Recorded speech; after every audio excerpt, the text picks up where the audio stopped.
Hey, what's up, Vox and Hops heads? I'm Matt, the vocalist of Cryptopsy, and you're listening to my podcast, Vox and Hops, where I sit down with fellow metal musicians to talk about their lives, music, and craft beer. This is another Spotlight on Redefining Darkness Records episode. I'm so proud to have started to shine some light on extreme music record labels.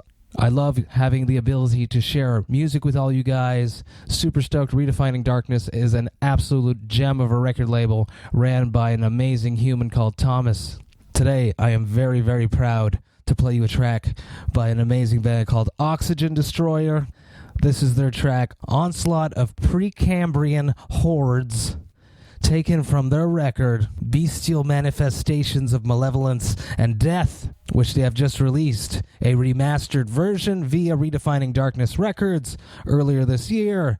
Here it is, turn up to 11, enjoy the brutality of Oxygen Destroyer.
Holy shit, that was great. I love that. I love the old school vibes. I love this old school death metal resurgence that's happening. From the production to the riffs to the vocals, I'm a huge fan of this. I'm so stoked that this is happening. And Oxygen Destroyer are just killing it. So go support extreme underground metal. Go support Oxygen Destroyer. I have put all of their pertinent links in the description of this podcast. You should go and support them. Speaking about supporting extreme music, right now, until the end of the month, because I am doing the Spotlight on Redefining Darkness Records, we have set up a promo code which you can use on their Bandcamp page. I have put the link for that in the description of this podcast as well. The promo code is valid for all vinyls, CDs, and cassettes, which are purchased on the Redefining Darkness Records Bandcamp page. When you're checking out, simply use the code Vox&Hops, that is VOX ampersand HOPS, and you'll get 15% off of all of your vinyl, cassette, and CD purchases. you should go do that. It's very important to support extreme music. On today's episode, I am with Gabriel McCary of Blight. Here it is, Vox&Hops, episode number 148.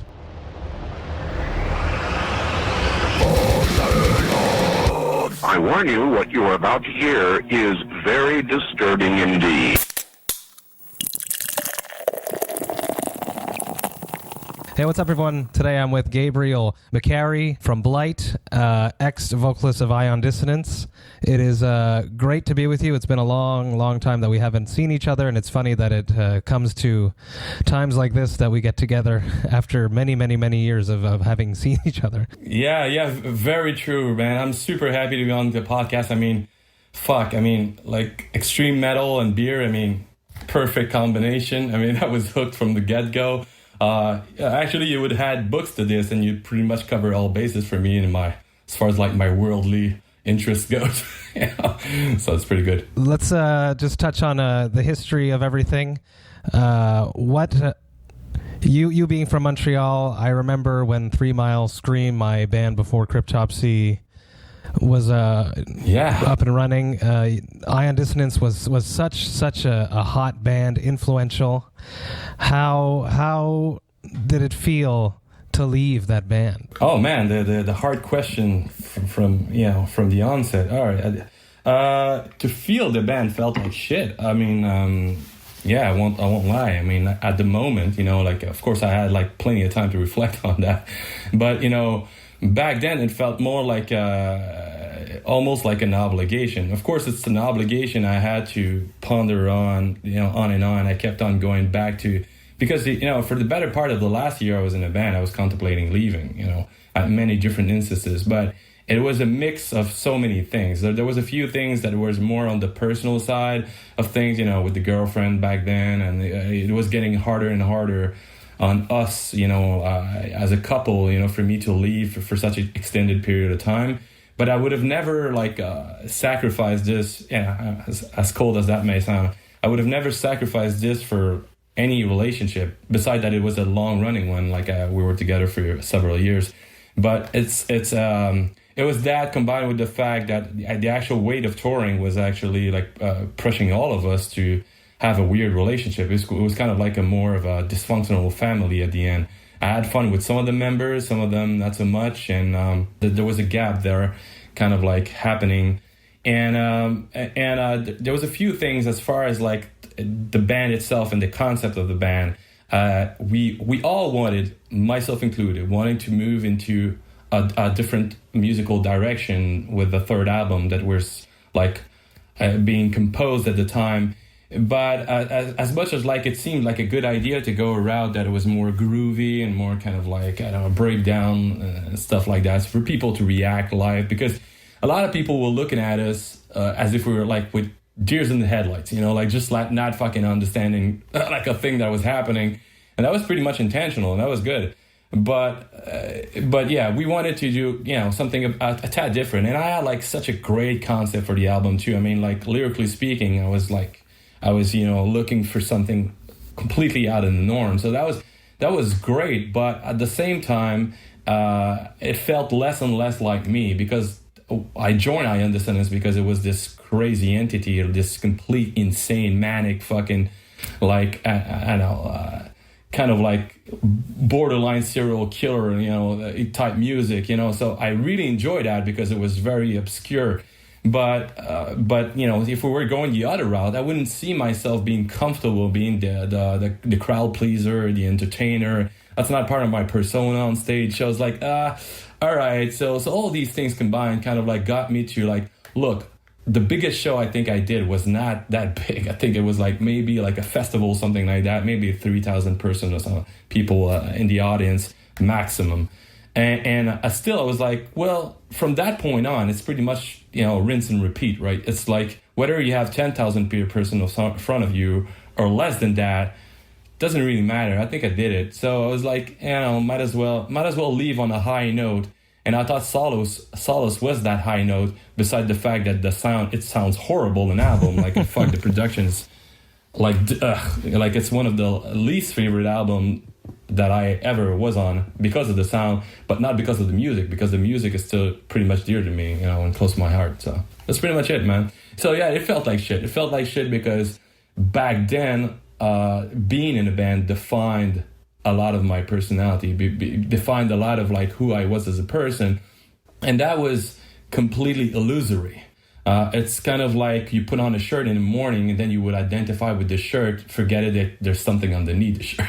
So I was like, no. And actually it was funny because it impacted everything else because, long story short, that relationship I talked to you about actually ended after I was not in the band. And whenever I was like starting dating again or something like that, I would refrain from talking about my musical past. I would refrain from talking about the fact that I, did like several hundred shows, that, I toured all the time and, did albums and all of that. It wasn't part of, anything I wanted to put on the table. I wanted to turn a new leaf, so to speak, on my life. And sure enough, music came back with a vengeance, of course. No, you can't keep away that secret love. Oh, no, you can't. Do you remember that last show? And when you went into the last show, was it in your mind and you knew it was the last show? Yeah, I knew it so much, actually, that secretly, kind of like, we had like, we had a good friend who was like doing the merch, for us and kind of driving the van. And like he had a pretty good vocal, like he had amazing vocals. Actually, once in a while, he would leave like the merch table and just hop on stage and just fucking kill it, like, and I was all exhausted, after, I don't know, like how many shows, and I was like, motherfucker, like, just give me back that mic, like, it was like, he was doing like a good job on our song. So I think he's the first guy one day when it was a particularly hard day, I guess, on all of us. And I took him aside and I actually asked him if he wanted to like replace me. And he couldn't at the time for many reasons. But beside that, I remember that I decided prior to leaving to that last full US tour, I think it was a month and a half with maybe like a day off, like just 45 days in a row, something like that, something stupid anyway. And I distinctly remember I was like, okay, this is it. This is going to be my last tour. I'm going to tell the guys after the tour is done, and that's it. I also told my then girlfriend, she was aware of that. But nonetheless, it was a super hard, I don't know if it was like the mindset I was in, it was a very hard tour, because of that. And then when I arrived and we did the California Metal Fest in Los Angeles, I don't know, it was such a good show. It was just an amazing show, like I think we were playing just before or after Origin and a couple of other guys we knew. And, it was just a fucking blast, man. Blast of a show. Good reception. And after that, we were all invited to two of our good friends, and both of them were living in a small apartment, and we're always like partying at their place, having a blast.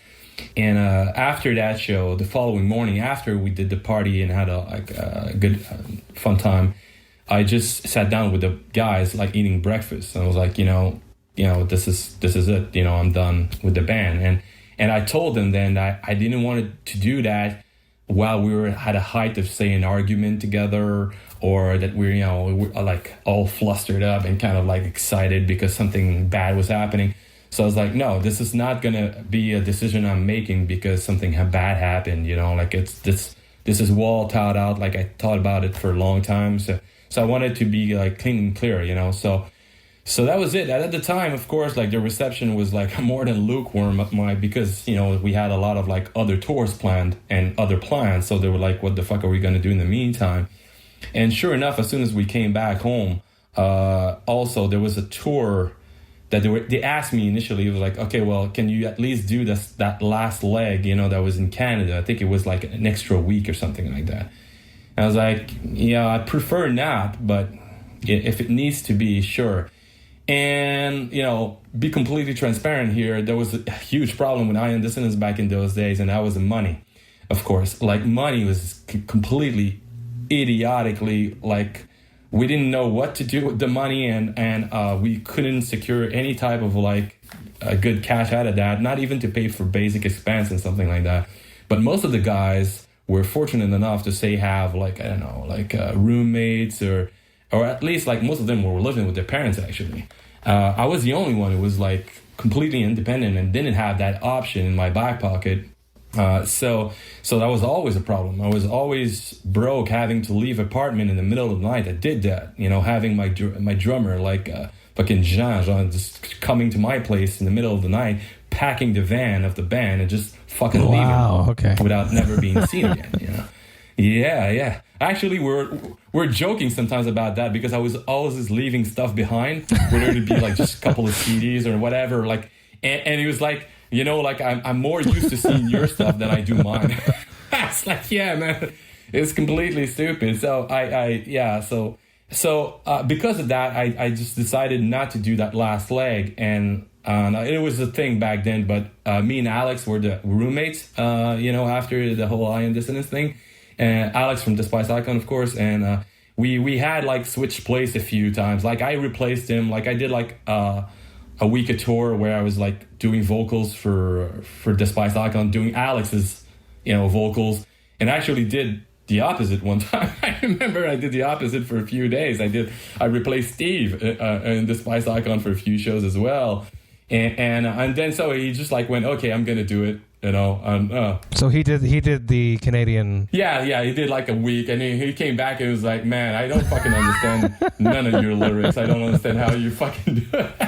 And it was like I didn't care. People were just like moshing, and I would like just throw the mic to them, and it was like, just, do what you have to do. Yeah, huge shout out to Alex, Vox&Hops Alumni. Vox&Hops is all about hanging out with metal friends, talking about their lives, music, and craft beer.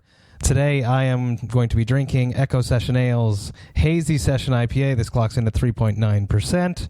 I'm a huge fan of Echo Session Ales, and a big shout out to JF Le Gentil for hooking me up with some of their brews so that I can conduct these interviews here and drink them while you guys drink something else. So what are you drinking? Well, right now I'm drinking Solution IPA from Ras L'Bock.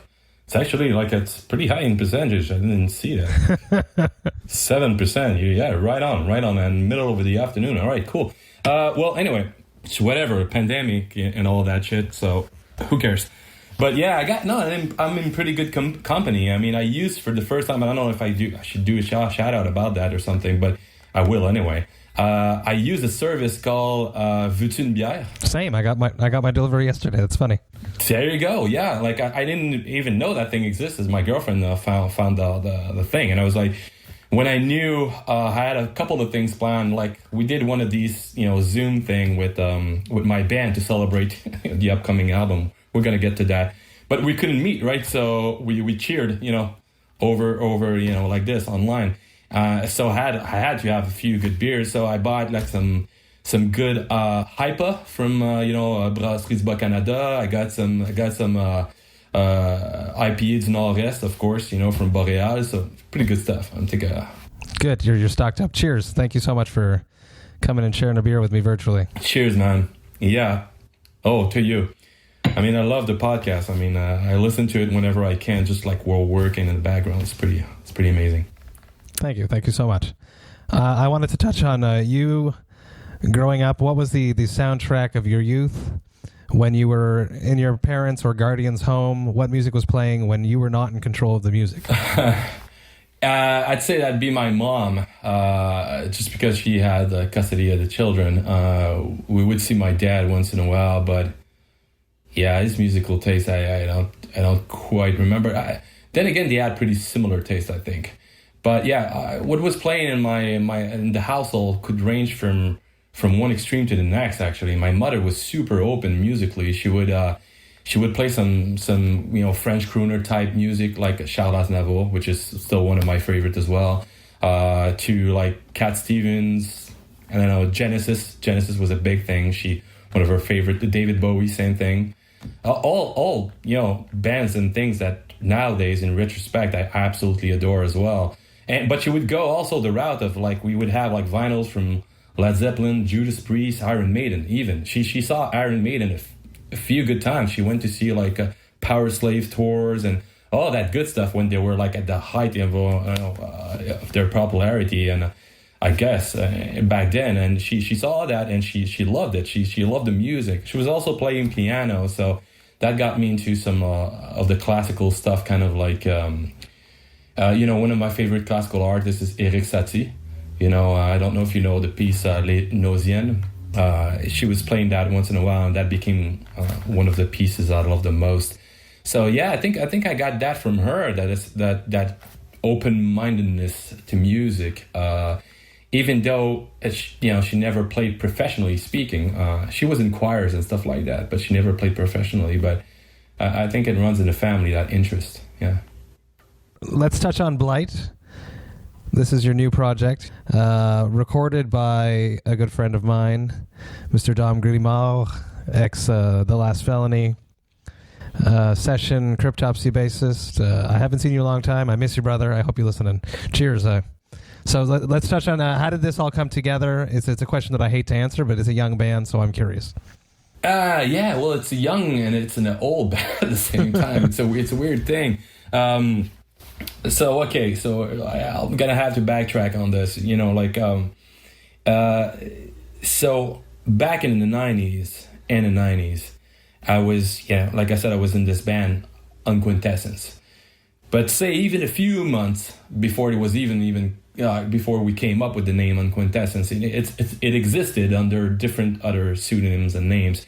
It was just a couple of guys just jamming in a basement. I don't think we even had like a drummer back then, something like that. But in college, that was my first year of college. I met a guy who worked at the gym at the college. So he wasn't like one of the students. He was a bit older than me. And he saw me wearing a black metal shirt. And he came up to me and was like, oh, this is a rare thing here. So he wanted us to be friends, I guess. So we started talking metal.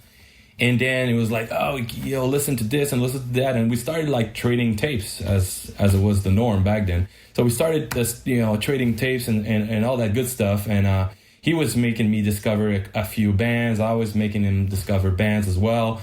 And he was like, you should come, to my show. I was like, well, you're part of a band. It's like, yeah, it's called Antasan. And Antasan was a black death metal band that was pretty active back then, in the 90s, the beginning of 2000s in the local scene. And so I remember going to the show. It was the old Café Chaos. Yes. And I remember I walked to the venue and I saw them all outside. They were waiting for their turn to play. And I remember just seeing them was kind of made an impression because they were all super tall dudes, super beef, muscular, and kind of I don't know, they looked like the fucking Danzig of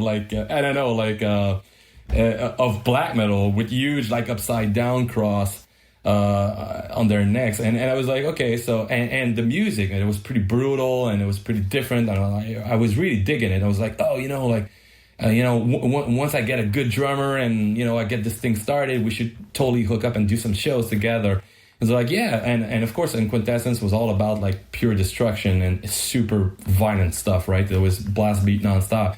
So when we finally did, not even a couple of months afterward, we acted on that plan and kind of so I did a series of shows at Lex and a couple of other places called Structures of Obscurity back then, that I booked myself actually with Antasan and other extreme metal acts, and we did a couple of these shows, and they were all great success actually. And these guys, we stayed friends, as in comrades of the scene, so to speak, for the longest time.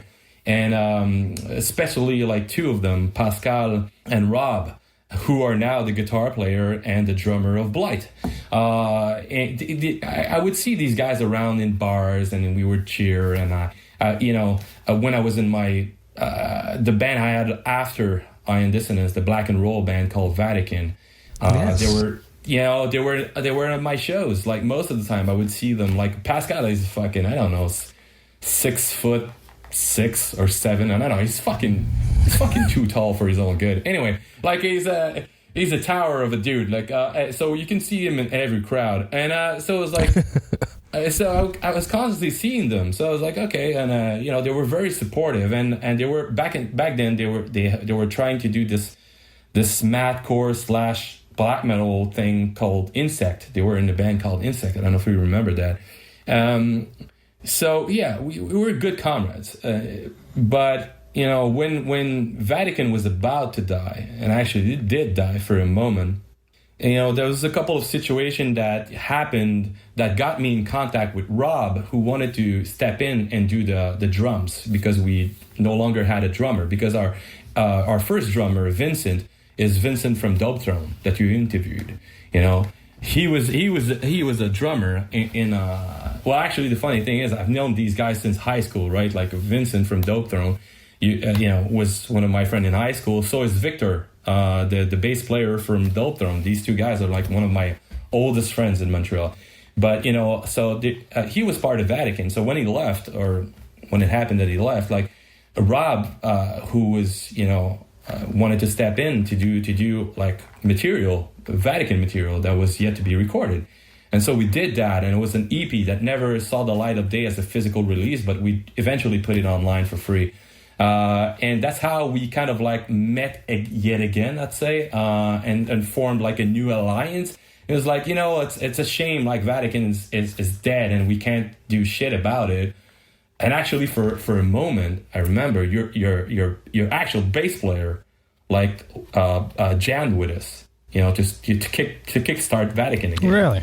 And it did not. Yeah. For a very, very short amount of time, just prior to him join Cryptopsy, actually. And as soon as we did, we were like, okay, that, you know, we're never gonna see that dude again. He's a busy guy. He's in many projects. Shout out to Ollie. Very, very busy. Exactly. So anyway, so that happened, and you know, Vatican was very much dead the second time around, and then he was like, well, you know, you kind of know the other guys, you know, with whom I'm jamming, and we don't have any name anymore. We flushed the entire core thing because it's not us. It's never been us. We want to go back at more of the roots of what Antason was, and you know, kind of like keep it straight up black metal that time around. I was like, yeah, I can dig that. And instead of like going again and find a new name, find a new concept, I kind of revived one that was already on the back burner, because the initial guitar player for Vatican had a side project with me. We would just get wasted, not on craft beer. Back then, craft beer was still not a thing back then. But we were getting wasted, and he had the means to kind of record like very shitty sounding black metal.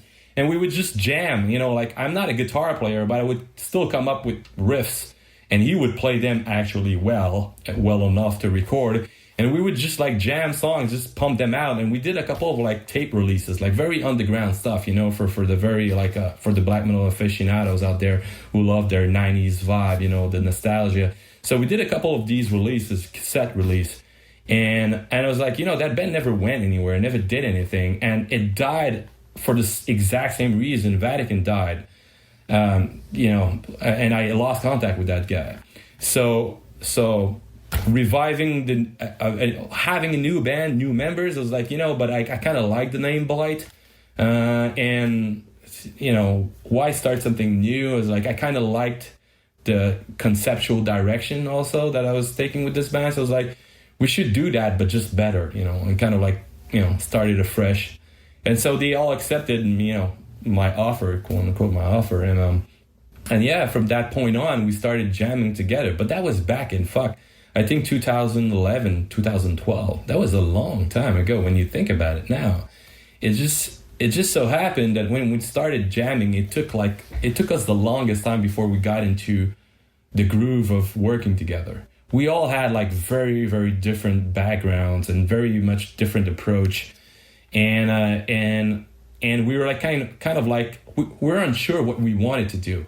I specifically remember back in the days that just because some of the more immediate raw energy of, say, hardcore music was still in the background for me, because I was used to it. So, you know, kind of with Iron Dissonance, I knew I wanted maybe like a sound that was close to, like, say, All Pig Must Die. I don't know if you know that band.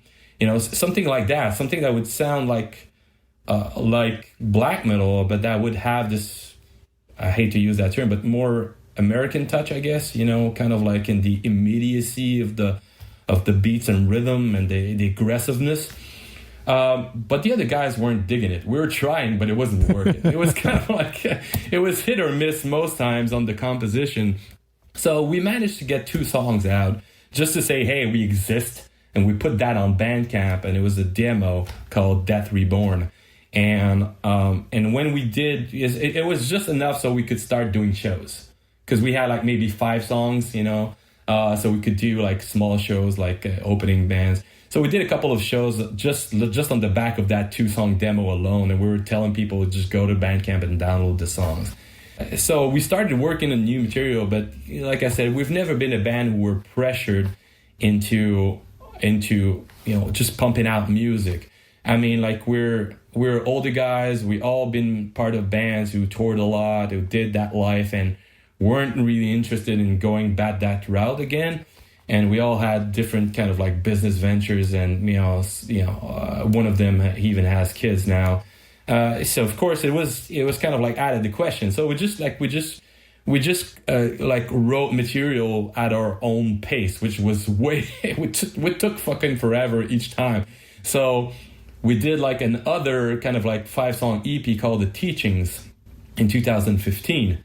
And it got released. It had a physical release. At first, same thing, pretty much free to download on Bandcamp. And then a couple of underground labels asked us, you know, could we put like all your 7 songs together and kind of like do a limited tape release? Okay, sure, you can do that. Then another like a small label said like, can we do a CD release? Sure, you know, why not? You know, like it was kind of like just giving away material and just let it live in the world. And but right after The Teachings, that's when the new material that we started composing was definitely more our sound. It felt more as it really came together as being like, wow, okay, I didn't know this was gonna turn out this way. So what the fuck could we do with that, right? So I don't know, and it felt at this point, it felt so long, and my whole journey, you know, in metal.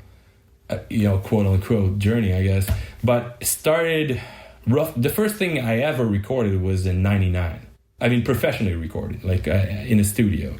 That was the 5-song EP of Unquintessence that was out on Gala Records.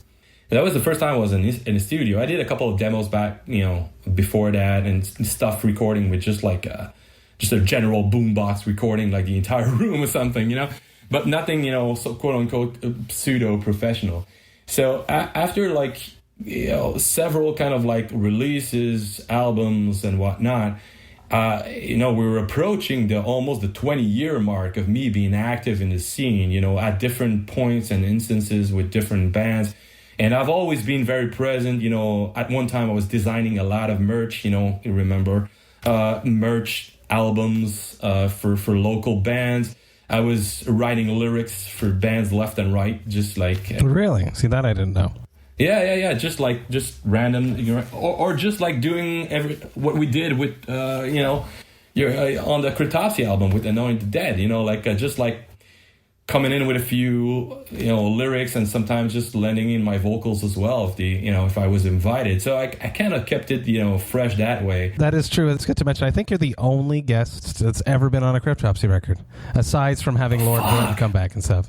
Oh, I think truly, I think you're the only guest that we've ever had. That's amazing. And how that came together, I was so fucking happy and humble because you know, my love story with Cryptopsy and I think any fucking kid who has pretty much my age, not a kid anymore, I'm almost 40 in a few months. But anyway, anyone who grew up, I distinctly remember that, you know, of course, you know, in high school I was listening to like Slayer, Sepultura, Pantera, you know, all that good stuff, and eventually that got me to discover gems like Necrophobic, you know, Nocturnal Silence, and, you know, the darker stuff. And that really got me into extreme metal. But I was way too young. I think I was like 14 or 15 when we were at a party, and a dude just like was jamming like Slayer riffs on a guitar. And we were like, wow, you can play this. And we were all in awe, right? Just because we had like, you know, a 14-year-old to see like an older guy, you know, with long hair at a party who was able to jam these tunes. I was like, oh, this is amazing. I was like, yeah, but you've heard nothing if that's the only thing you're listening to. I was like, what is there that's more violent than Slayer, you know? He gave us a tape, and on it there was like some Cannibal Corpse stuff, like Morbid Angel, Deicide, Suffocation, of course, and Cryptopsy, you know? Like there was, and I specifically remember the song also. It's Swine of the Cross on Blasphemy Made Flesh. And yet again, I really don't want to sound disrespectful, but back then, being a kid who was only exposed to a certain type of metal, and earlier than that, alternative rock, you know, Stone Temple Pilot and all that good stuff that I used to love back then, actually. Still do, you know, some of them I still do. But you know, that particular song, we loved the music. We were like, whoa, this is fucking like insane. But the vocals were like, what the hell's happening? we couldn't make any of it. It didn't make any sense. It really much like felt like a barking dog of sorts, you know, like even of the deeper sort. This one really stood out. But as it developed, as our taste buds in the whole jar developed, and we discovered Nile and the other, like, yeah, man, Cryptopsy became like something that was among top-notch kind of like bands we wanted to go see each time we had the occasion to see live and all that. I got so many stories in these days, even meeting like past members and all of that.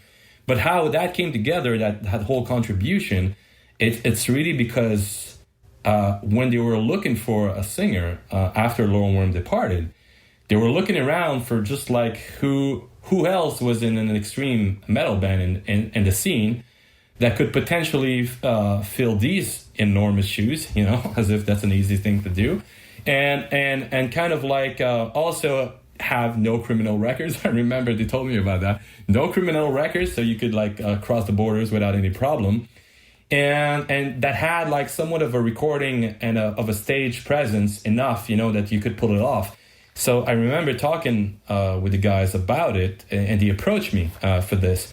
But that was short-lived, because I was still very active in Ion Dissonance when they approached me to do that, and I knew that was going to be a problem.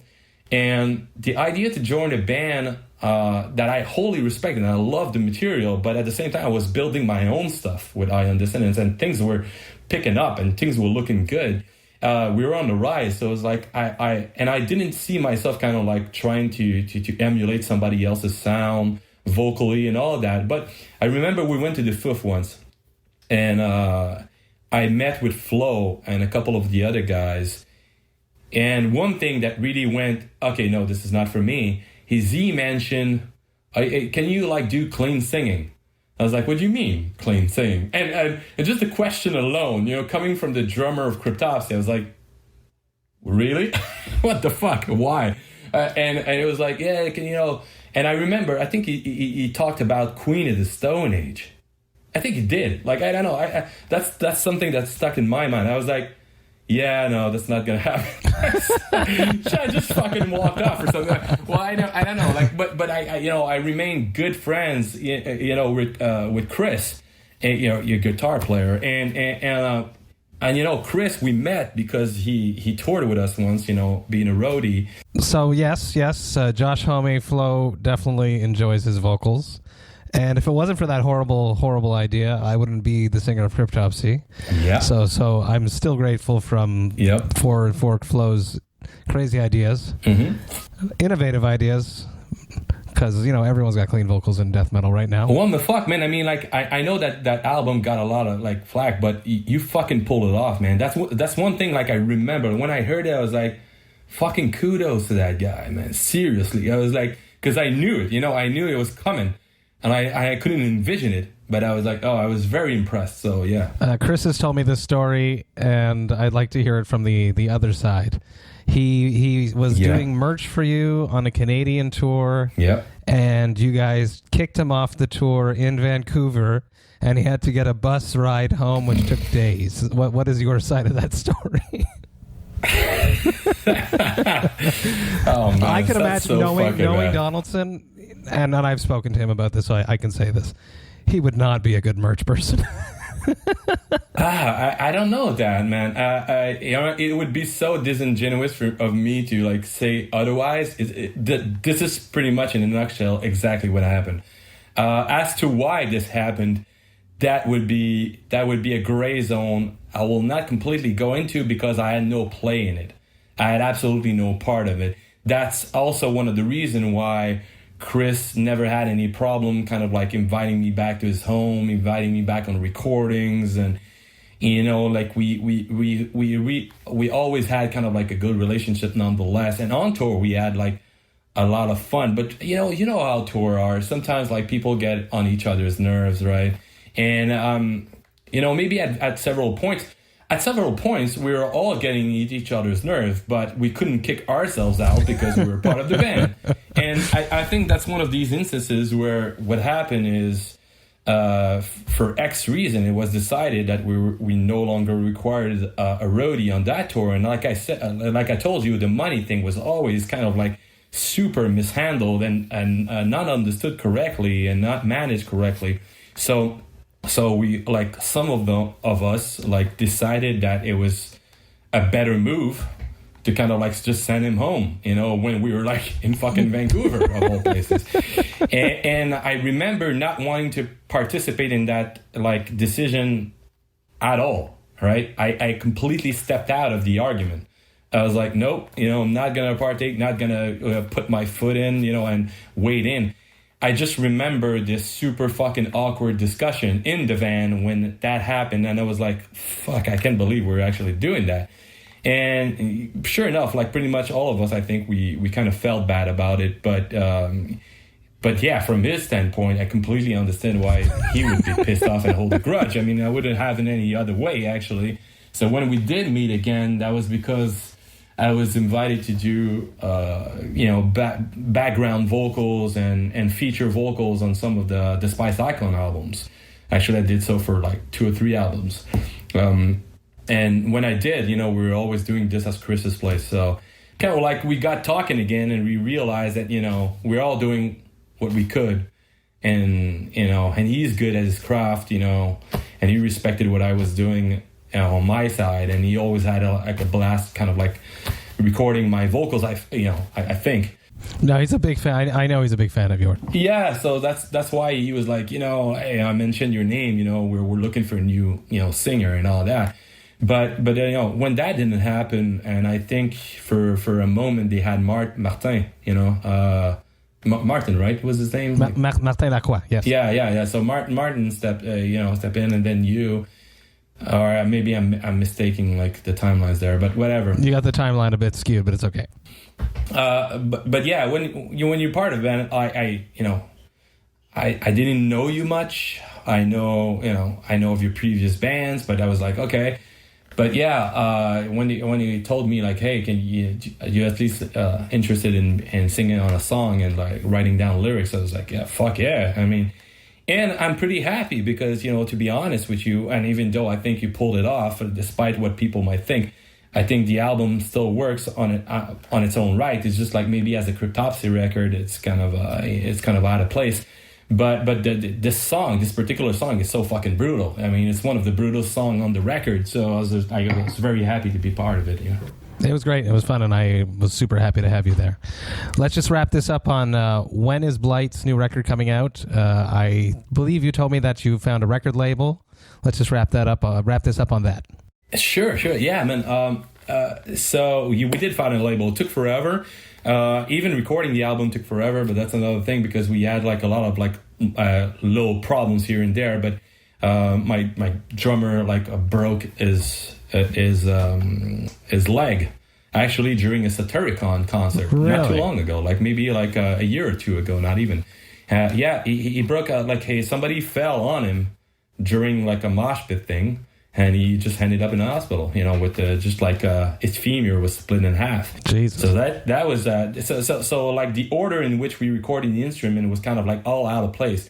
But to go back to Dominic real quick, Dominic is like an old-time friend from back in his The Last Felony, when he was in The Last Felony. Why? Well, because their bass player, Sébastien Pinchot, was the bass player in Vatican. That's right. Was the secondary player, guitar player in Unquintessence for some time, and was the bass player of Trails of Anguish. All my old school stuff. You know, the guy's been around forever. He's been part of pretty much all of my musical career. He's been the bass player on the demo of Iron Dissonance. He's been the bass player in Vatican. So yeah, he's been around. So because of him, when he joined The Last Felony, I got to meet the other guys, and we became all good friends, you know, like and especially Dominic and Vincent. Vincent Menal from Mesarem now, you know, like who's the brewer of Mesarem. Yes, shout out to Mesarem. Oh yeah, absolutely. There's a long story behind that too, in which I was somewhat of a part of before Mesarem, but still. And Dom, like we became like real good friends, and I mean, like he doesn't live far from, you know, I'll end up at his place like drinking and having fun. And of course, the guy is so talented. Fucking musically speaking, yeah, but you know, oh, by the way, he was in the revival of the Vatican. He was playing guitar. He didn't compose much. I think he wrote one song, which never saw the light of day, unfortunately, but still. So he was getting better and better. And I was like, everything you record sounds like a ton of brick. I was like, we should do something together. And he was like, yeah, okay, well, and this is officially his first full-length record, completely recorded by himself too. And he did us such a favor, like handling everything. And his job is fantastic because, you know, no disrespect to anybody else who do it differently, but there's a certain pristine sound that's very in vogue, you know, with bigger bands. And it needs to sound big, but it sounds almost too perfect, you know. And we didn't want that because, like, our band is nasty and it's fucking black metal, so it needs to have this crunch, right? And he was like the perfect measure, that perfect, you know, kind of like harmony is very much what he hit, I think. And it was very important for us because that album, it felt, was almost 20 years in making when you think about it. When we first met with the guys and now that we know our sound, it took forever. And the songs are so well woven together. It's by far the album that I'm most proud of, vocally speaking. And it's also something that people will not know, but just the sheer aggressiveness that I was able to deliver on this, I was even surprised myself because it felt way more mature than everything else. But since we don't jam as much and we're not as active as a band as I was kind of afraid I couldn't deliver maybe or something like that. But more so on the new parts because I wanted to include cleaner vocals, kind of like what you did, right? But it was kind of like a big question in my mind, how to incorporate that without it sounding too cheesy and not wanting to go the route of other bands like Emperor, who did like very operatic kind of like this. And I was like, no, this never been me. If I wasn't going to go the route of extreme metal, I would have gone the route of Alice in Chain type alternative rock almost, right? Because that's part of my background. That's part of like the bands I used to jam and very much enjoy. So, you know, that kind of like rock feel to the vocals. So I was like, how can I incorporate this clean singing type, so to speak, with the more aggressive vocal to make something very powerful? So I did that on the record, and more so I added some of the stuff that, you know, caters more to my interest in the occult and the esotericism in general, which is more Montreal or religious liturgy, kind of like clean singing. And lo and behold, it really felt like I could pull it off, you know, pretty good, you know. I didn't know I had it in me. I didn't know I could deliver that. And shout out to Chris Donaldson again, because he helped us out on this to make sure that the recording was proper. And he's so used to like working with people who actually know how to sing well, in spite of me just being like in my place, just, you know, singing in front of the computer. I won't record my vocals with anyone else. Yeah, see, exactly. It's amazing. So the job he did just for that, it kind of helped, you know, Dominic kind of finish the job. And yeah, the end result like just blew us off, you know, completely out of the water. We're so fucking happy. And then after months of discussion with a few labels, things fell apart. You know, we wanted a label that would understand that we were not going to be the band that would tour all the time, that would be super fucking active either, but who would still like take a chance on us and kind of like, you know, push the album anyway. And Svart Record just happened to dig the album a lot. And that was, yet again, like, I would say surprising, but more so we felt a lot of like pride and kind of like we were humbled by the whole thing, because Svart Record is a record label that I absolutely respect because of their openness musically, super open musically. They have a wide reach. They have means to create, good records. And as far as like metal or even non-metal material, there's a lot of like good stuff on there that I actually love a lot. Like bands like the Death Trip, bands like X Vessel. These bands like I'm a huge fan of. So like to know that I was like gonna share a platform, so to speak, via their label with these acts, I was like, whoa, this is amazing. Also knowing that as a label, they're not prone to sign a lot of metal bands anymore, because they're blasé about it, and they don't think something like a lot of things come out of the woodwork being original of sorts. And yeah, they think we do. So it's pretty fucking awesome. Like the album is called Temple of Wounds. We've started promoting it not even last month with the first track called The Violent Light, and we did a lyric video for it, and there's another one coming beginning of May that's from the track Elsewhere and Elsewhen, and this is all leading up to the release in June 5th on Svart Record in double LP, because like the album is pretty long. The album is like 50 something minutes, but also there's a bonus track, and a dark ambient track by like my cousin is in a dark ambient band called Lim, and he did a track for us, and it's bonus material for customers who purchase, like the fans who will purchase the double LP. But the CD is still like a very 50-minute long. That all sounds amazing, and I can't wait to hear it all. I can't wait to dive in. You should send me it. I want to dive in. Yeah, I will. Gabriel, thank you so much for coming, sharing a craft beer with me, talking about your life, your music. I'm a fan. I always have been, and I can't wait, as I just said, to hear this new record. Huge cheers. I really, really am happy that you're here. Cheers, brother. Hey, cheers to you, man. And long life, Vox&Hops. Hey, thank you all so much for listening right to the end. You know that I love and appreciate that. It's always great to sit down with someone who helped build the scene that you grew up listening to. So much fun to go back and talk about those old times in Montreal. I absolutely love doing episodes like this. Everybody should go check out that new Blight record, which is dropping on June 5th via Svart Records. It's a great fucking record, and I suggest that you pick it up and listen to it. It's a fucking banger. Tomorrow is Thursday, and that means another Vox&Hops Thirsty Thursday virtual hang. I love these. I have put the link in the description of this podcast. It is the same link every week. It is a reoccurring meeting, so you can keep that link and use it and join us every week, or join us when you can. Grab some craft beer. You don't have to drink, though. Keep that in mind. You can just come and hang out. We talk about metal, we talk about life, and we drink some craft beer. It's lots of fun. So I have one more episode coming this week, and it's on Friday. Super stoked, but until then, remember to enjoy life, metal, and craft beer. Cheers, Vox&Hops heads.